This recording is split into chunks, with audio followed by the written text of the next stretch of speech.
अस्सलाम वालेकुम वरहमतुल्लाहि वबरकातुह। क्या हाल है आप सब लोगों का? उम्मीद है आप सब लोग खैरियत से होंगे। अल्लाह ताला सबको अपने हिफ्ज़ व अमान में रखे। कल की क्लास में हमने एक जैसे हरूफ के मुहारिज पढ़े थे, तो आज की क्लास में हम जो हरूफ के मुहारिज रह गए आज वो पढ़ेंगे। तो चले हम अपनी क्लास स्टार्ट कर लेते हैं। बिस्मिल्लाहिर्रहमानिर्रहीम। ऐसे हरूफ जिनके मुहारिज एक जैसे होते हैं।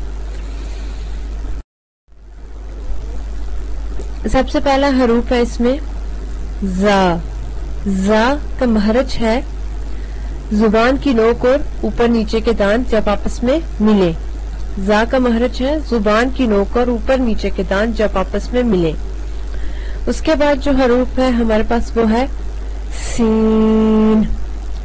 सीन सीन का महरज है जुबान की नोक और ऊपर नीचे के दांत जब आपस में मिले। इन दोनों का महरज एक जैसा है।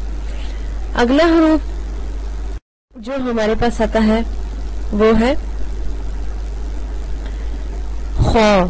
खा का महरज है अदना हलक से मुंह की तरफ वाला, यानी अदना हलक से मुंह की तरफ वाला, या हमारे जो सामने वाला फेस होता है इससे अदना हलक से मुंह की तरफ वाला। उसके बाद जो लफ्ज आता है हमारे पास वो है गैन। गैन का मखरज भी यही है जो खा का मखरज है। गैन का मखरज है अदना हलक से मुंह की तरफ वाला। खा और गैन दोनों का मखरज एक है। उसके बाद हमारे पास जो लफ्ज आता है वो है हा।